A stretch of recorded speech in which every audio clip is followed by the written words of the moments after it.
Kenapa kita senantiasa diingatkan? Karena hati kita ini berbolak-balik. Namanya qalb. Qalb artinya qallaba yuqallibu, taqallaba yataqallabu, berbolak-balik. Makanya kita selalu meminta, ya muqallibal qulub, engkau yang membolak-balikkan hati, sabbit qulubana, kokohkan hati kami, ala dinika, dalam agamamu, wa ala ta'atika, dalam ketaatan kepadamu.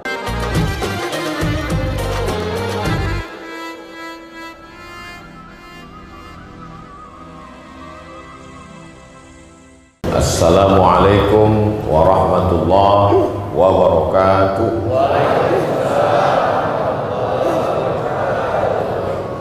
Alhamdulillahi wa kafa, wassalatu wassalamu ala al-habibil mujtaba wa ala alihi wa ashabihi ahli sidqi wal wafa. Subhanaka la ilma lana illa ma 'allamtana innaka antal alimul hakim. Rabbi shrah li sadri wa yassir li amri wa hlul 'uqdatam min lisani yafqahu qawli. Bapak-bapak, ibu-ibu, hadirin hadirat, alim ulama, cerdik pandai, tokoh masyarakat, tak dapat saya sebut satu persatu, insyaallah semuanya dimuliakan Allah Subhanahu wa taala. Man shallat subha fi jama'atin, siapa yang salat subuh berjamaah, kana fi zimmatillah, maka dia dalam tanggungan Allah Subhanahu wa taala. Man shallat subha fi jama'atin, siapa yang salat subuh berjamaah, faka'annama shallal laila kullah, dapat pahala seperti salat sepanjang malam. Man shallat subha fi jama'atin, siapa yang salat subuh berjamaah, summa qa'ada yadhkurullah, kemudian dia tidak keluar masjid, dia duduk di masjid berzikir mengingat Allah, hatta tatlu'a syamsu, sampai terbit matahari. Summa yusalli rak'ataini, setelah itu dia salat sunat 2 rakaat. Faka'annama, maka dia mendapatkan kanat lahu ka'ajri hajjatin wa umrah, dapat pahala seperti pahala haji dan umrah. Habis sholat subuh duduk di masjid zikir sampai terbit matahari, sampai jam berapa Pak Ustadz? Sampai waktu maghrib. Maghrib kita jam 6.22, 18.22, berarti tausiah subuhnya sampai jam 6.22 kalau pesawatnya tidak terlambat pesawat. Jadi kode etik pengajian subuh itu tengok maghribnya jam berapa, sampai jam 6.22. Kenapa mesti melewat itu? Karena kalau sampai kita sholat sunat pada waktu terbit matahari tepat, berarti kita sudah terjebak dalam waktu 2 tanduk setan, qarnai syaitan, 2 tanduk setan. Sebelum matahari tenggelam, matahari terbit, tergelincir matahari. 3 waktu yang terlarang. Karena 3 waktu itu dipakai untuk menyembah Lata, Uzza, Manat, Hubal, Jibti, Taghut, Naham, nama Tuhan-Tuhan tu yang disembah oleh orang musyrik kafir jahiliyah. Itu menunjukkan bahwa Abu Jahal, Abu Lahab itu juga beribadah. Itu menunjukkan bahwa orang kafir musyrik Makkah itu juga beribadah. Jadi kalau ada hari ini orang yang tidak beribadah, berarti lebih parah daripada Abu Jahal dan Abu Lahab. Jadi yang penting bukan pada ibadahnya, karena orang kafir pun beribadah, tapi yang penting adalah pada apakah ibadahnya itu benar atau tidak.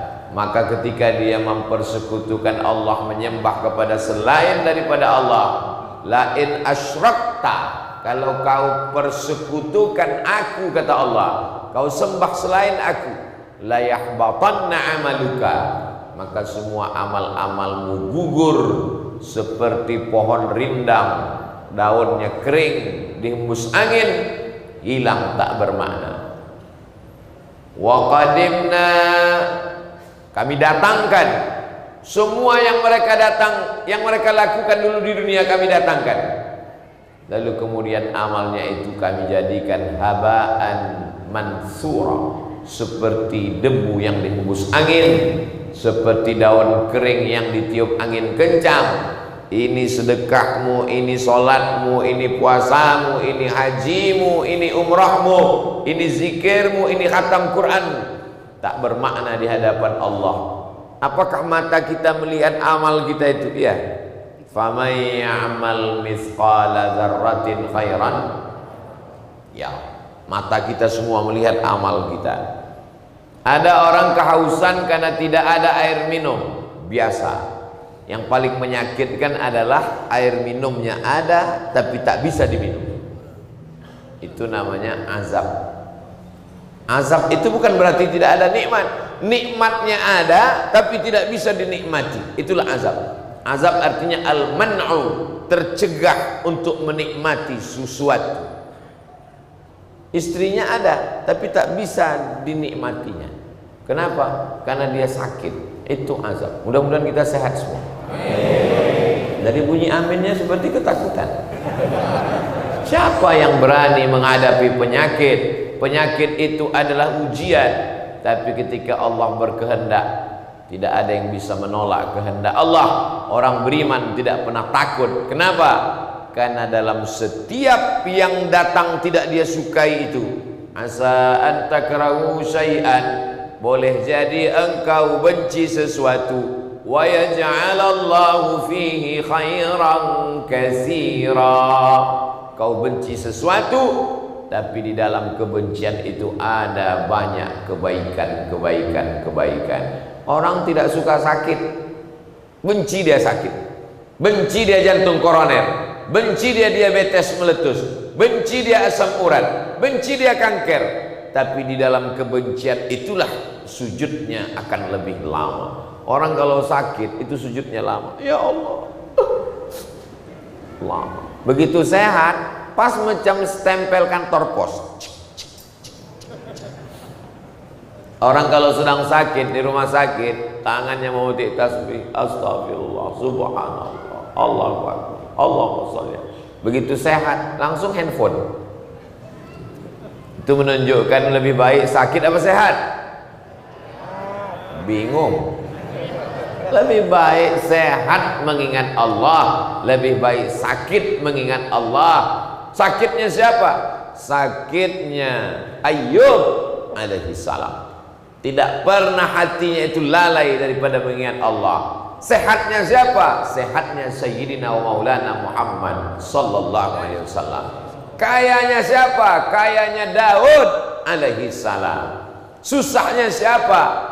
Susahnya Nabi Musa ketika terbuang dari istana Fir'aun alaihissalam. Mau takut, mau berani, mau susah, mau senang, mau kaya, mau miskin, mau sempit, mau lapang, yang penting bersama dengan Allah.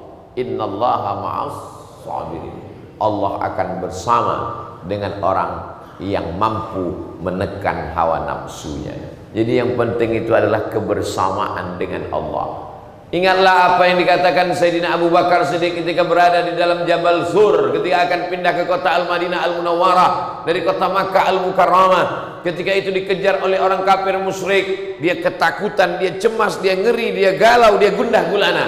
Apa kata Nabi SAW? Ma dhannuka bisnaini, kalau kau sangka kita di dalam gua ini cuman berdua, fallahu thalithuhuma, maka ada Allah bersama kita.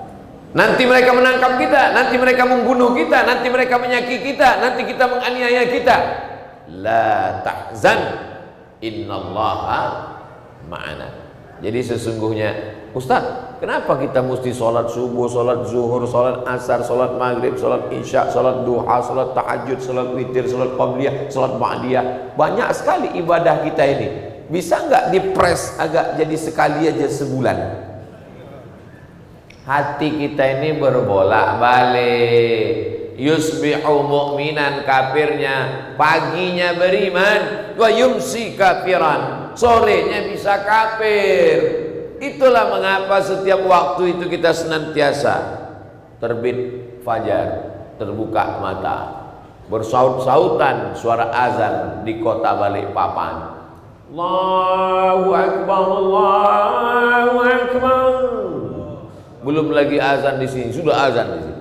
Belum azan di ruang tamu, sudah azan di kamar. Semua handphone azan. Yang punya handphone nggak bangun. Makanya disebut dengan smartphone. Handphonenya yang cerdas, orangnya goblok. Kenapa kita senantiasa diingatkan?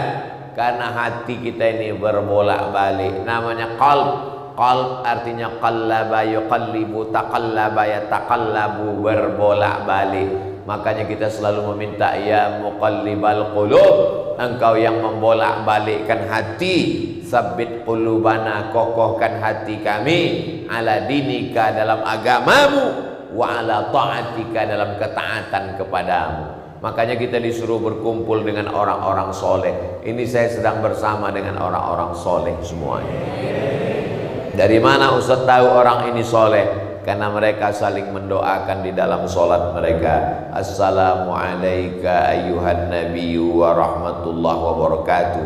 Wassalamu alaina wa ala ibadillahis salihin. Kepada semua yang soleh-soleh. Selesai berwudu dia juga minta itu. Allahumma ja'alni minat tawwabin waj'alni minal mutatahhirin waj'alni min ibadikas salihin. Jangan sampai hati ini lalai sedikit. Sama seperti pesan Tuan Imam kita tadi, sawus sufuf, luruskan shaf. Fa inna taswiyatas sufuf min tamamis shalah. Lurusnya shaf bagian dari kesempurnaan salat. Kenapa shaf itu tidak boleh bengkok? La takhtalifu, jangan shafnya bengkok. Fakhtalafat qulubukum, kalau shafnya bengkok hati kamu ikut jadi bengkok. Saddul khalal, celahnya ditutup, celah kaki ditutup, celah bahu ditutup. Kenapa? Karena sampai ada celah masuk setan. Makna masuk setan di situ adalah jangan sampai ada ruang kosong sehingga kita sedang menyediakan tempat setan. Makanya begitu filosofinya hidup ini, jangan sampai ada ruang kosong. Begitu juga jangan sampai ada gelas kosong, mesti diisi. Karena kalau tidak dia akan masuk angin. Perut itu tidak boleh kosong, isi air hangat, diisi nasi, diisi jagung. Karena kalau kosong dia masuk angin. Maka begitu juga dengan waktu, tak boleh ada kosong. Fa idza faraghta fansab, selesai dari satu aktivitas pindah ke aktivitas yang lain. Bangun, buka mata, walaupun bapak ibu sayang cinta setengah mati, belum ada di antara bapak ini yang begitu bangun tidur langsung nyebut nama istrinya pertama. Oh, ngatiem. Yang pertama dia ucapkan nama Allah. Alhamdulillahilladzi ahyana ba'dama amatana wa ilaihi nusyur. Begitu dia bangkit dari tempat tidurnya, dia masuk ke toilet, dia tidak ingin hatinya kosong, dia masukkan kaki kiri. Allahumma inni a'udzubika minal khubuthi wal khaba'is.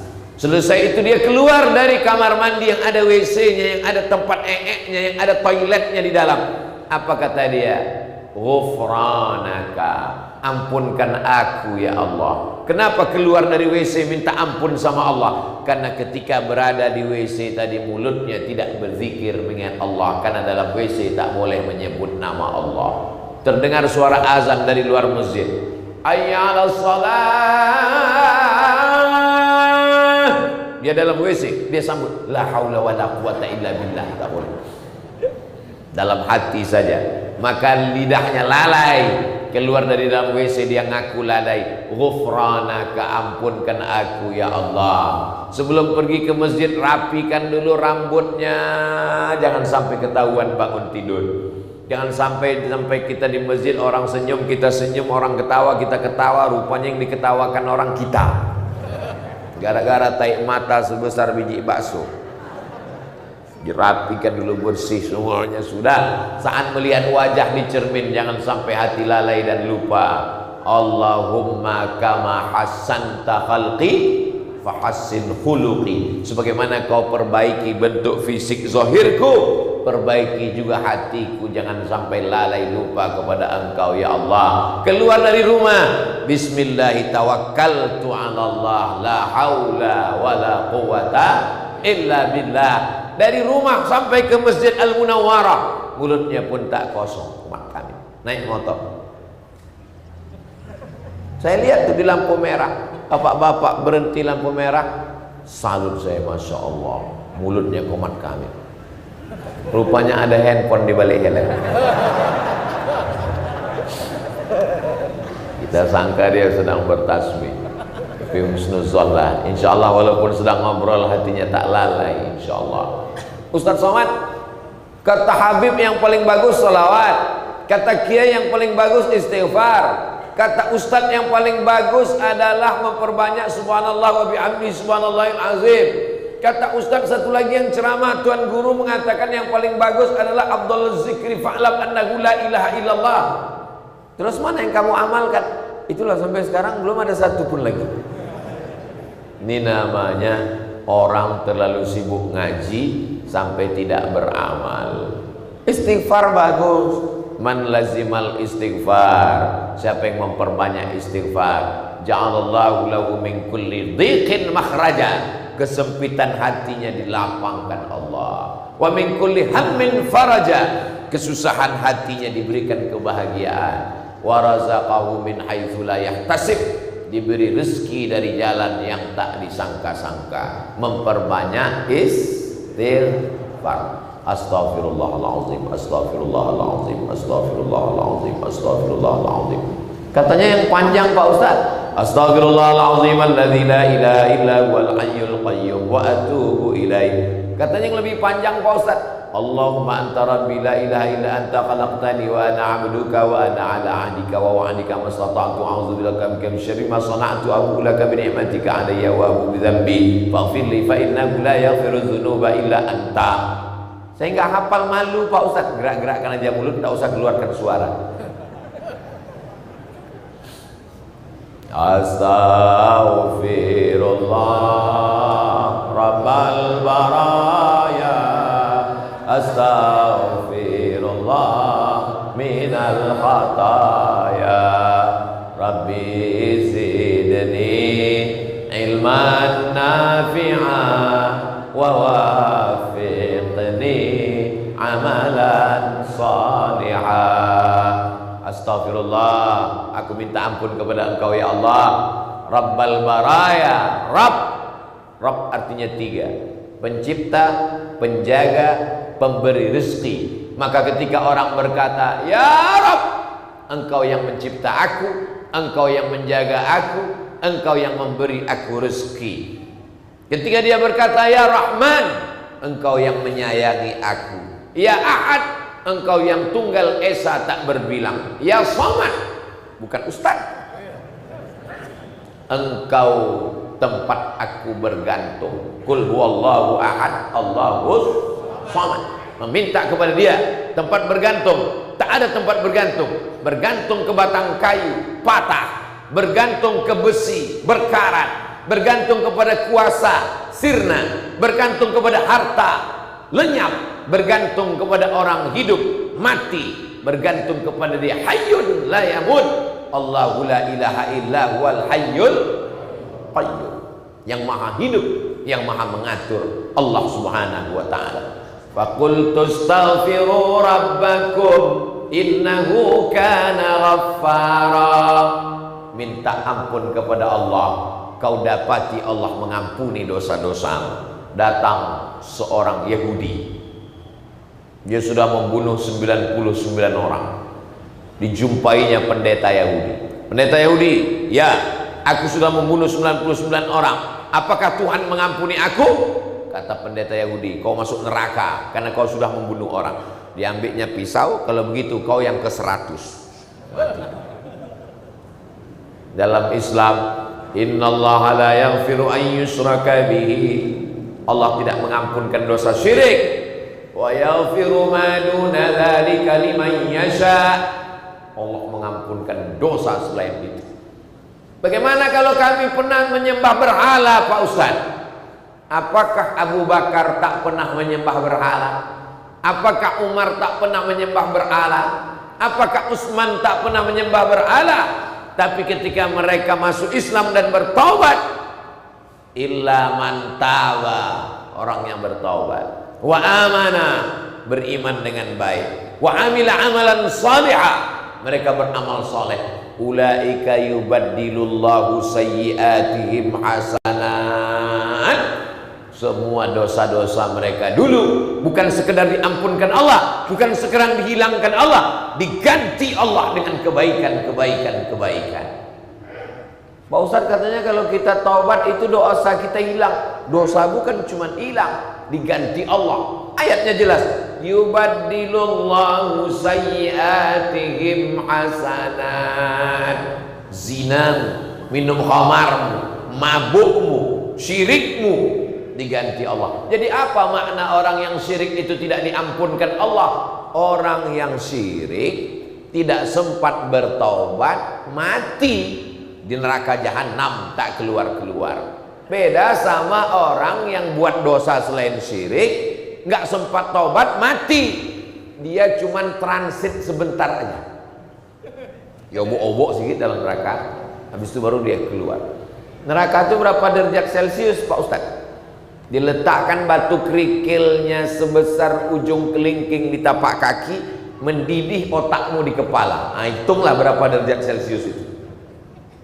Ya belum Ka'bai, ketika air neraka itu sampai ke mata kaki, yaghli bihadimahu, mendidih otak di kepala. Itulah ahwanu azaban, azab yang paling ringan. Maka tadi kita diajak oleh saudara kita, dibimbing zikir di Masjid Al-Munawwarah dengan zikir Allahumma ajirna minan nar, Allahumma ajirna minan nar, Allahumma ajirna minan nar, Allahumma ajirna minan nar, Allahumma ajirna minan nar, Allahumma ajirna minan nar, Allahumma ajirna minan nar.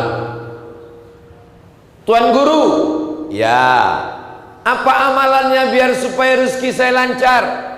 Istighfar. Oh, besok datang lagi.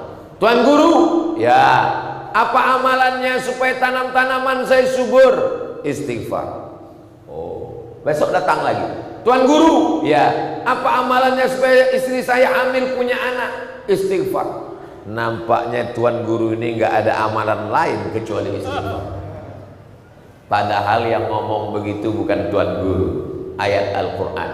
Faqultu astaghfiru rabbakum innahu kana ghaffara.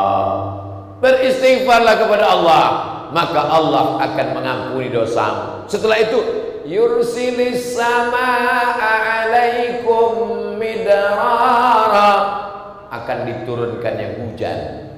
Jadi kalau mau turun hujan pun memperbanyak istighfar. Wa yumdidkum bi amwalin, dikirimkannya untuk kamu harta, wa banin, anak, wa yaj'al lakum jannatin, disuburkannya tanam-tanaman kamu, wa yaj'al lakum anhara, diberikannya kamu surga yang mengalir sungai di dalamnya.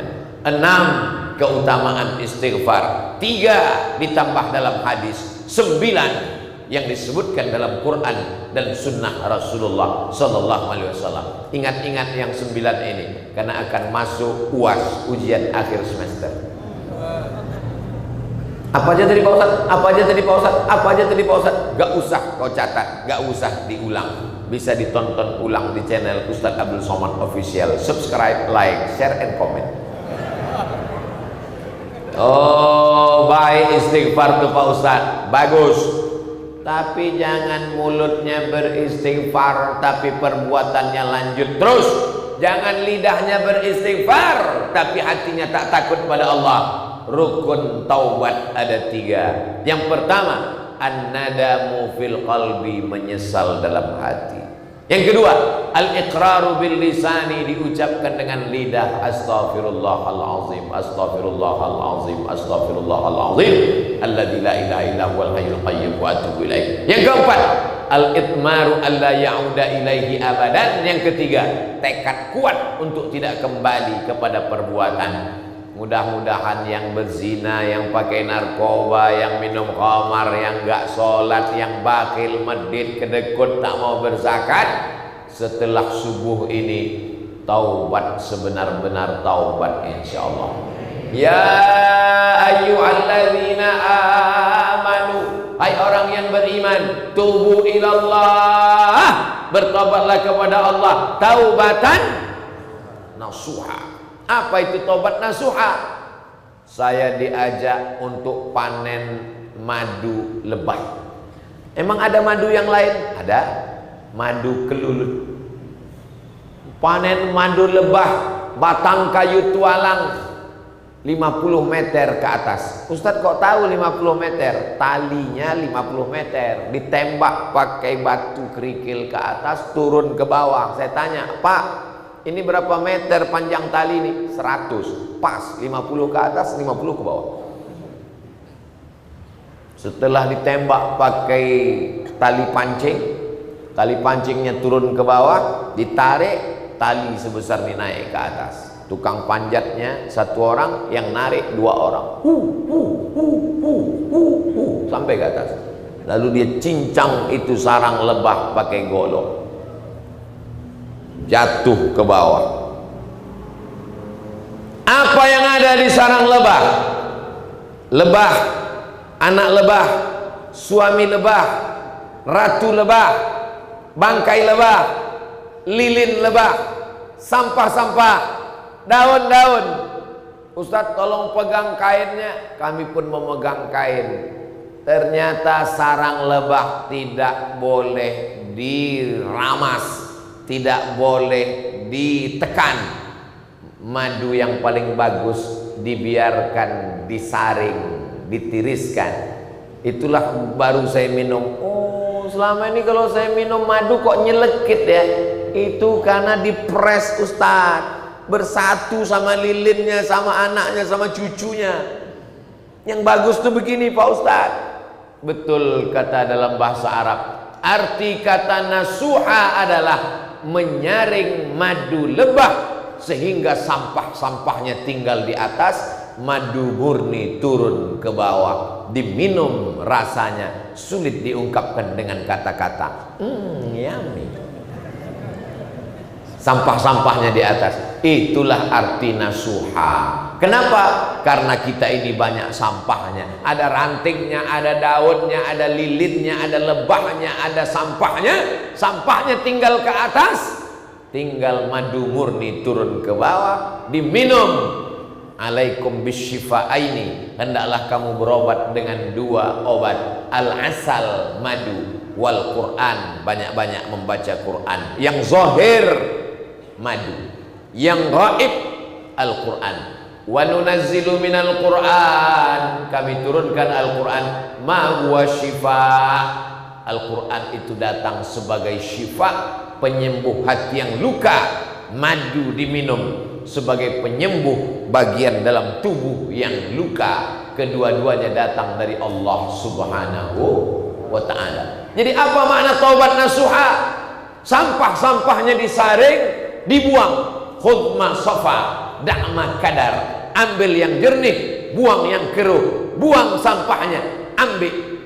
Buang yang jelek-jelek, ambil yang baik-baik. Itu makna melihat orang, jangan lihat kotornya. Melihat orang, jangan lihat masa lalunya, tapi lihatlah orang yang mati tak boleh sebut jelek-jeleknya. Kata Nabi, uzkuru mahasina mautakum. Orang yang meninggal sebut yang baik-baiknya. Karena kalau sudah kau sebut jeleknya, belum bisa kau minta maaf, karena orangnya sudah menghadap Allah Subhanahu wa ta'ala. Ustaz katanya sholawat baik. Man shalla alayya sholatan, siapa yang berselawat kepadaku 1 kali, sallallahu alaihi biha asyra, Allah balas 10 kebaikan. Wa hutan anhu asyra sayyi'at, dihapuskan 10 dosa kesalahan. Wa rufi'at lahu asyra darajat, dinaikkan 10 darajat. Darajat itu artinya tangga. Bahasa Arabnya darajat itu artinya tangga. Jadi kalau dinaikkan 10 darajat, dinaikkan 10 tangga. Nampaknya yang paling banyak bersolawat ini adalah ibu-ibu, karena naiknya lebih dari 10 tangga sampai ke atas. Oh, jadi arti darajat itu tangga Pak Ustaz ya. Menurut bahasa Arab, anak-anak sekarang kalau disebut derajat langsung berapa derajat Celcius? Darajat, naik tangga. Man shalla alaihi salatan, siapa yang berselawat kepadaku satu kali, sallallahu alaihi bi asyra, Allah balas 10 kebaikan. Wa hutat anhu asyra sayyi'at, dihapuskan 10 dosa kesalahan. Wa rufi'at lahu asyra darajat, dinaikkan 10 tangga. Allahumma shalli ala sayyidina Muhammad wa ala ali sayyidina Muhammad. Allahumma shalli ala sayyidina Muhammad wa ala ali sayyidina Muhammad. Akhirnya darajat tertinggi orang yang paling dekat dengan Nabi, aktsaruhum sholatan, orang yang paling banyak bersolawat. Allahumma sholli ala sayyidina Muhammad wa ala ali sayyidina Muhammad. Jumpa orang, Allahumma sholli ala sayyidina Muhammad wa ala ali sayyidina Muhammad. Kata sambutan, Allahumma sholli ala sayyidina Muhammad wa ala ali sayyidina Muhammad. Ceramah ustaz, Allahumma sholli ala sayyidina Muhammad wa ala ali sayyidina Muhammad. Berdoa, Allahumma sholli ala sayyidina Muhammad wa ala ali sayyidina Muhammad. Khatib naik mimbar, Allahumma sholli ala sayyidina Muhammad wa ala ali sayyidina Muhammad. Salat, at-tahiyatul mubarakatus salawatut thayyibatu lillah. Assalamu alayka ayyuhan nabiy wa rahmatullahi wa barakatuh. Wassalamu alayna wa ala ibadillahi sholihin. Asyhadu an la ilaha illallah wa asyhadu anna Muhammadar Rasulullah. Pas mau sholawat handphonenya bunyi, Assalamualaikum warahmatullahi wabarakatuh. Batal sholatnya. Menurut mazhab Syafi'i, orang yang tidak bersolawat batal sholatnya karena rukunnya tak sempurna. Allahumma sholli ala sayyidina Muhammad wa ala ali sayyidina Muhammad. Itulah lemahnya Nabi kalian. Nabi kalian itu lemah. Tiap hari kalian mendoakan dia, ya Allah berikanlah selawat kepada Nabi. Ini orang gagal paham yang tidak pernah mau paham. Nabi Muhammad itu nggak perlu doa kita. Nabi itu sudah diangkat Allah derajatnya ke Sidratul Muntaha, sampai kepada puncak tertinggi. Apapun yang dia mau diberi Allah. Wala saufa yu'tika rabbuka fatarda. Jadi kalau kita berselawat itu untuk dia. Seandainya seluruh dunia ini berselawat, tidak menguntungkan Nabi Muhammad. Seandainya seluruh dunia ini tidak berselawat, tidak merugikan Nabi Muhammad. Selawat itu untuk siapa? Untuk kita. Kalau kita banyak bersolawat, 10 kebaikan, 10 dosa, 10 derajat tingkatan. Kalau kita banyak bersolawat, orang yang paling layak mendapatkan syafaat. Kalau kita banyak bersolawat, orang yang paling dekat dengan Nabi. Orang yang bingung sekarang tak dapat bimbingan, maka dengan bersolawat mendapat bimbingan langsung dari Nabi Muhammad sallallahu alaihi wasallam. Yang ngomong itu siapa? Datang orang nanya ke Syekh Muhammad Said Ramadan Al-Buti, alumni Al-Azhar, ulama besar dari Damaskus, Suriah. Judul kitabnya diantaranya Al-Insan Bainal Musayyar wal Mukhayyar. Syekh, ya, saya bingung nyari mursyid. Banyak pakaiannya mursyid tapi amalnya tidak mursyid. Mursyid ini masalah batin. Jadi gimana ini? Siapa membimbing saya? Kata Syekh Muhammad Said Ramadan Al-Buti, kalau kau bingung, kau banyak-banyak saja berselawat, kau dapat bimbingan dari Rasulullah sallallahu alaihi wasallam. Kenapa? Karena selawat orang Balikpapan dibawa ke makam Rasulullah sallallahu alaihi wasallam. Saya tidak kenal dengan orang Balikpapan, tapi setiap hari datang ucapannya. Terima kasih Ustaz, semoga sehat Ustaz, apa kabar Ustaz, mudah-mudahan Ustaz hari ini bersemangat. Lama-lama saya tanya tim, ini siapa ini? Nomornya Ustaz? Coba kita cek. Oh, orang Balikpapan Pak Ustaz. Lama-lama saya penasaran, saya cari orangnya. Kenapa? Karena sering mengucapkan selawat dan salam. Begitulah agaknya hubungan kita dengan Rasulullah sallallahu alaihi wasallam. Setiap hari selawatnya datang. Lama-lama Rasulullah mengirimkan balasan. Inna salatakum ma'rudatun alayya. Selawat kamu dari Balikpapan dibawa ke makamku. Hadis sahih. Sahabat bertanya, kaifa salatuna ma'rudatun alayka wa qad arimta? Bagaimana mungkin selawat kami dibawa kepadamu? Engkau kan sudah meninggal. Engkau kan sudah arimta, sudah hancur dimakan cacing tanah. Bagaimana mungkin selawat kami sampai kepadamu? Innallaha harramal arda ajsadal anbiya. Allah mengharamkan tanah memakan jasad para nabi.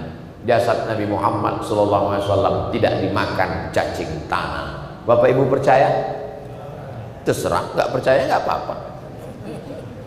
Ada makam pahlawan, lokasinya di tengah kota.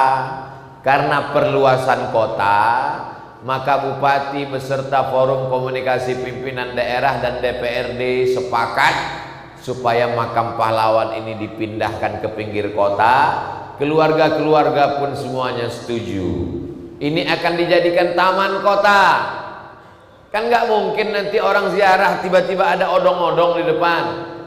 Maka seluruh makam dipindahkan, setuju? Ya. Dipindahlah, digalilah sama tukang gali. Begitu digali ada satu makam, jangankan jenazahnya, kain kafannya pun tak dimakan cacing tanah. Pas ditanya keluarganya, apa amalannya? Dia hafal Al-Quran. Allah sekedar mau menunjukkan kepada orang yang tidak percaya, ini bukan Nabi, ini bukan Rasul, ini bukan Nabi Muhammad. Ini hanya pencinta kalam Allah yang diturunkan kepada Nabi Muhammad sallallahu alaihi wasallam. Pembebasan pembangkit listrik tenaga air. Ini kecamatan akan habis semua kena air.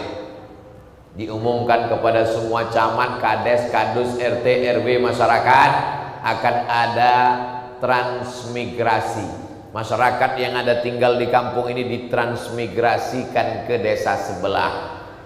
Kenapa? Karena ini nanti akan jadi bendungan pembangkit listrik tenaga air. Kan nggak mungkin nanti pas mau Ramadan ziarahnya ke danau. Al-Fatihah. Maka dipindahkanlah makam-makam yang ada di situ. Begitu digali, ada satu makam yang menyaksikan itu bercerita. Jangankan kain kafannya Pak Ustadz, kalau kain mungkin tidak hancur, wajahnya yang terdiri dari darah, daging, kulit, bulu seperti dimakamkan kemarin sore, segar, tidak dimakan cacing tanah. Bukan Nabi, bukan Rasul. Siapa dia? Ditanya keluarganya ketika hidup. Inilah orang yang zikirnya tak putus. Allah, Allah, Allah, Allah, Allah, Allah, Allah. Minimal 5.000 kali dia berzikir sehari. Kenapa? Karena dia mursyid tarekat Naqsyabandiyah. Yang ngejek-ngejek dimakan cacing tanah. Yang ngamalkan nggak dimakan cacing tanah. Begitu Allah Ta'ala memuliakan. Yang saya ceritakan ini true story, kisah nyata yang ada buktinya sampai hari ini. Betapa hadis Nabi itu penuh dengan kebenaran. Orang Yahudi percaya, anehnya orang Islam tak percaya. Orang Yahudi percaya jasad Nabi itu masih utuh, maka dia pun pura-pura masuk Islam. Setelah pura-pura masuk Islam, masuk ke Masjid Nabawi, tinggal di kota Al-Madinah Al-Munawwarah.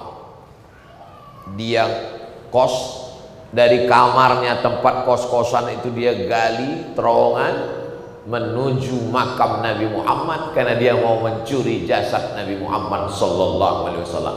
Kalau jasad Nabi Muhammad sudah dimakan cacing tanah, mustahil dia akan menggali. Yahudi pun percaya jasad Nabi tidak dimakan cacing tanah. Allah mengirimkan ilham kepada sultan yang adil, namanya Sultan Nuruddin Zangki. Pada suatu malam dia bermimpi, Allah berikan gambaran ada pencuri yang akan mencuri jasad Nabi. Lalu dia pun memerintahkan bala tentara, cari, tangkap. Lalu kemudian ditangkap si Yahudi, dihukum mati karena sudah melanggar larangan tidak boleh masuk kota Makkah, kota Madinah kecuali muslim. Dia sudah menjadi pengkhianat, dia pelanggar undang-undang. Lalu kemudian keliling makam Nabi itu dicor dengan timah, digali keliling. Setelah itu lalu kemudian dicorkan timah besi panas sehingga keliling, bukan semen tapi dicor. Allah memberikan balasan kemuliaan kepada Sultan Nuruddin Zangki untuk menjaga jasad Rasulullah sallallahu alaihi wasallam. Jemaah yang dimuliakan Allah Subhanahu wa taala, memperbanyak sholawat bukan untuk Nabi tapi untuk kemuliaan kita, menghapuskan dosa. Jadi kayak ditanya orang, Ustaz Somad bagus istighfar apa sholawat? Dua-duanya. Kalau waktunya pendek Pak Ustaz, pilihannya cuma antara istighfar. Kalau beristighfar nggak dapat sholawat, kalau berselawat nggak dapat istighfar. Mana ada? Dua-duanya bisa dapat. Astaghfirullahaladzim, Allahumma sholli ala sayyidina Muhammad wa ala ali sayyidina Muhammad. Saya tahu, dia cuma ngetes aja. Bagaimana kalau pilihannya cuma satu? Kita mau dihukum mati, lalu kata yang mau mancung, mau nembak, kamu pilihannya tinggal satu. Lalu kita dalam posisi satu, permintaan terakhir, mau sholawat apa istighfar? Jangan istighfar, karena kalau kau istighfar hanya ampun dosa, tapi berselawat. Karena kalau kau berselawat, dosamu terampunkan dan kau mendapatkan syafaat dan kau dekat dengan Nabi, naik derajat. Karena kata Nabi, man shalla alayya salatan, berselawat kepadaku satu kali, sallallahu alaihi biha asra, Allah berikan 10 kebaikan, wa huttat anhu asra sayyi'at, dihapuskan 10 dosa kesalahan, wa rufi'at lahu asra darajat, dinaikkan derajat tingkatan kemuliaan. Maka selama di jalan sebelum sampai ke masjid, astaghfirullahaladzim, astaghfirullahaladzim, astaghfirullahaladzim, Allahumma sholli ala sayyidina Muhammad wa ala ali sayyidina Muhammad, Allahumma sholli ala sayyidina Muhammad. Ustaz Somad sebelum tampil ceramah itu apa amalannya? Apa zikirnya? Tak ada lain kecuali selawat. Allahumma sholli ala sayyidina Muhammad wa ala ali sayyidina Muhammad. Kita pun sampai ke masjid, masukkan kaki kanan, Allahumma inni as'aluka min fadlik. Mau keluar masjid. Kenapa mau keluar masjid itu? Minta rezeki. Keluar dari masjid masuk ruko, jualan. Keluar masjid masuk ke sawah, tanam padi. Keluar masjid bertugas di kantor bagi yang pegawai. Keluar masjid lalu lintas, bapak polisi. Keluar masjid mempertahankan NKRI, bapak tentara. Maka dia minta kepada Allah, Allahumma ftahli abwaba rahmatik. Pas mau masuk masjid minta bukakan rahmat. Kenapa waktu mau masuk masjid minta rahmat? Karena selama di masjid malaikat mendoakan, Allahumma ighfir lahu, Allahumma arhamhu, supaya connect, sejalan antara doa malaikat untuk dia dengan doa dia kepada Allah. Maka sebelum masuk masjid dia katakan, Allahumma ftahli abwaba rahmatik. Begitu sampai di masjid malaikat mengatakan, Allahumma ighfir lahu, Allahumma arhamhu, Allahumma ighfir lahu, Allahumma arhamhu. Orang yang tidak berdoa, tidur, tapi malaikat mendoakan dia, itu adalah orang yang duduk di dalam masjid yang wuduknya tidak batal. Kalau nyender batal, kalau itu tidur, kalau nggak tidur nggak batal. Kalau dia duduk tidak telentang, tidak telungkup, tidak nyender kanan, tidak nyender kiri, apakah batal wuduknya? Tak batal, walaupun sampai ngorok. Tak batal. Kecuali kalau menyender dia batal. Kenapa kalau nyender itu bisa batal? Karena tidak terkendali lagi di bawah. Di bawah itu tak terkendali, keluar angin, maka batal wuduknya. Selama tidak batal wuduknya, malaikat mendoakan dia dengan dua doa, Allahumma ighfir lahu, Allahumma arhamhu, Allahumma ighfir lahu, Allahumma arhamhu, Allahumma ighfir lahu, Allahumma arhamhu, sampai dua. Yang sharif, dia keluar masjid, au yahdas, atau wuduknya batal. Bagaimana dengan kami Pak Ustadz? Kenapa kamu memang dari awal nggak masuk masjid? Kenapa nggak masuk? Karena penuh. Maka terhitung di dalam masjid selama soknya tidak putus. Jadi saudara kita yang berada di luar itu terhitung di dalam masjid selama soknya tidak putus. Adapun yang di seberang jalan putus. Sebetulnya jarak kita dengan sok itu berapa meter tidak putus? 150 meter. Kalau dihitung meteran sekarang. Makanya kalau ada orang nanti di Masjidil Haram, tiba-tiba kosong, ada dia. Loh, ngapain dia di situ? Itu putus sok. Selama belum sampai 150 meter. Tapi jangan ini dipakai di balik papan. Nanti orang yang rumahnya dekat masjid, dia di kamar. Tanya sama istrinya, abang nggak ke masjid? Selama nggak sampai 150 meter. Lalu apa makna merapatkan shaf? Yang afdal, tidak putus sama sekali, dimuliakan Allah Subhanahu wa ta'ala. Ini dikaji dalam pembahasan kitab fikih tentang pembahasan shaf. Begitu sampai di dalam masjid dia tidak duduk, tapi dia langsung sholat tahiyatul masjid. Apa itu Ustaz Somad? cerita tentang tahiyatul masjid. Tadi kami perhatikan dia, kami tunggu di Masjid Al-Munawwarah, enggak ada dia tahiyatul masjid, langsung aja berdiri, langsung qomat. Saya tahiyatul masjidnya di samping, guys. Masuk tahiyatul masjid, pas sudah mau qomat baru saya keluar. Sudah mau qomat Pak Ustaz, baru saya berdiri, baru qomat. Iza dakhala ahadukumul masjid, kalau kamu masuk masjid, fala tajlis, jangan duduk. Fala yajlis, jangan duduk, hatta yusalli rak'ataini, salat sunat 2 rakaat. Jangan tinggalkan qabliyah subuh. Raka'atul fajri 2 rakaat qabliyah subuh, khairum minad dunya wa ma fiha, lebih baik daripada dunia dan seisinya. Begitu sampai masjid langsung qomat. Allahu akbar, Allahu akbar. Asyhadu an la ilaha illallah. Apakah tahiyatul masjid? Tidak. Idza uqimatis shalah, kalau sudah dikumandangkan iqamat, tidak ada lagi sholat sunat, langsung sholat dengan imam. Selesai sholat subuh, diganti qabliyah subuhnya, namanya qadha. Jangan ganti di masjid, nanti pas pulang ke rumah atau setelah sholat isyraq. Jangan begitu salam, assalamualaikum warahmatullahi, assalamualaikum warahmatullahi, langsung qabliyah. Usolli sunnatas subhi rak'ataini qabliyatan, usolli sunnatas subhi rak'ataini qabliyatan qadaan lillahi ta'ala. Nanti kawan di samping berbisik, siapa itu? Aliran sesat. Enggak ada ba'diyah subuh. Jadi kalau ada orang sholat setelah subuh, itu artinya sholat qabliyahnya yang diqadha. Tapi sebaiknya jangan langsung menimbulkan fitnah. Nanti setelah sholat sunat isyraq baru dah dia laksanakan. Sholat sunat yang tak pernah ditinggalkan Nabi, diantaranya adalah qabliyah subuh. Si Bill Gates kaya di dunia, si Fulan Mark Zuckerberg terkaya di dunia, tapi yang terkaya di dunia adalah orang yang mendapatkan qabliyah subuh. Itu ditulis gambar di grup-grup WhatsApp. Yang belum dapat, cari, share ke kawan-kawan. Kenapa demikian?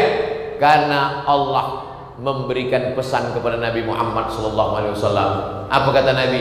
Allahumma barik li ummati fi bukuriha.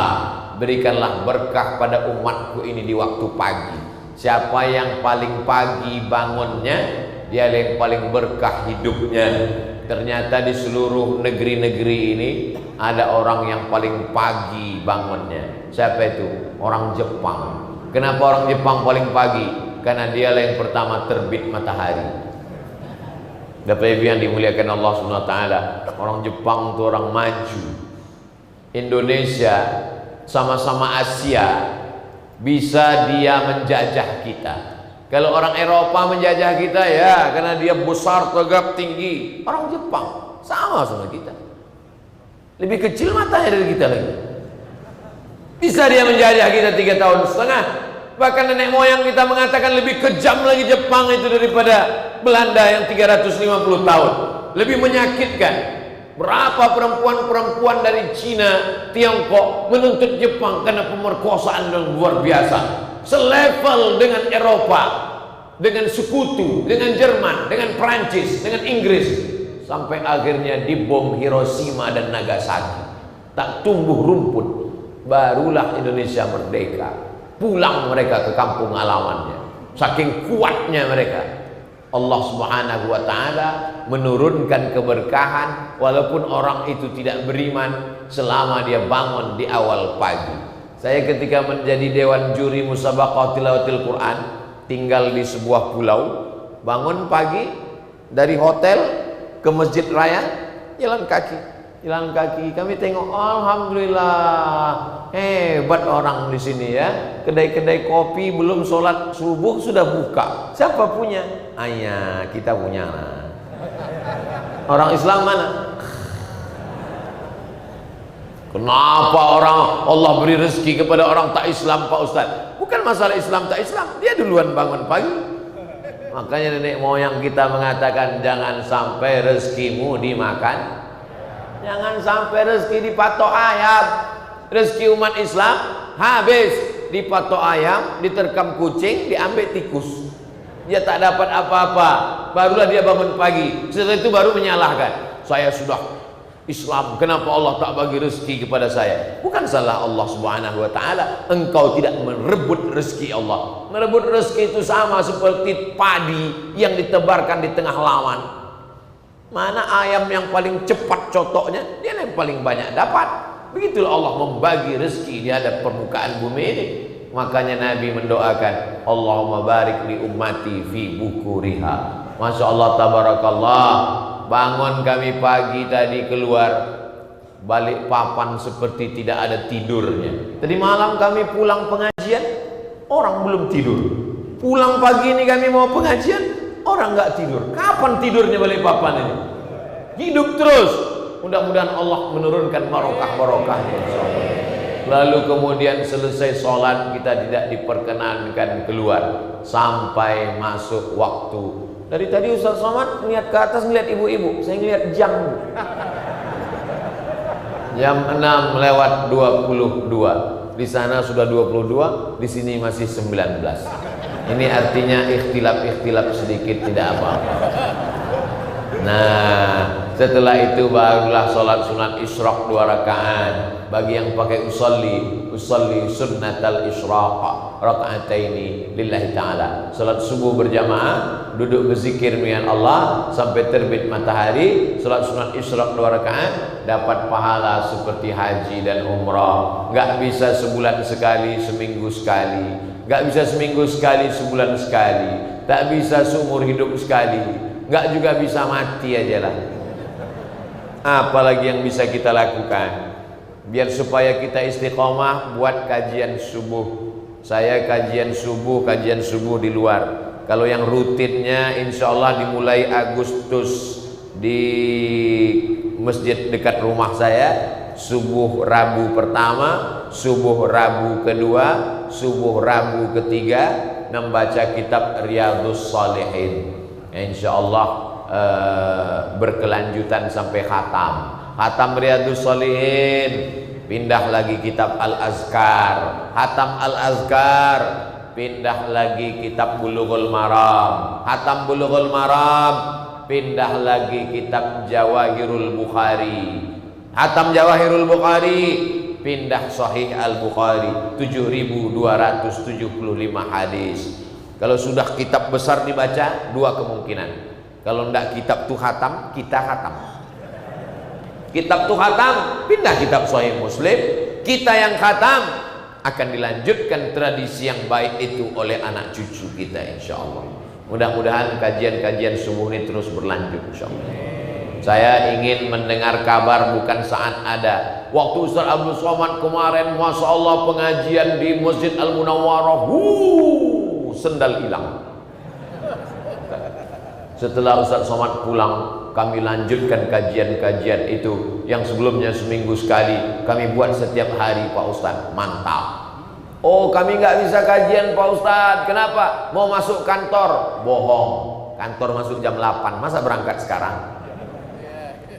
Tapi kami mau masakkan untuk anak untuk berangkat sekolah Pak Ustaz. Oke, yang tidak bisa tidak apa-apa, tapi paling tidak hari libur, hari Sabtu, hari Ahad, saya anjurkan ke pengurus masjid musola Surau Langgar, hari Sabtu, hari Ahad buat kajian. Batasannya sampai waktu maghrib 6.22. Setelah itu sesuai dengan daerah kota masing-masing. Setelah itu silakanlah pulang beraktivitas. Kita insya Allah akan sehat, semangat, diberikan Allah keridhaan, rahmat dan barokahnya insya Allah. Ala hazihi niyah wa kulli niyatin salihah. Al-Fatihah.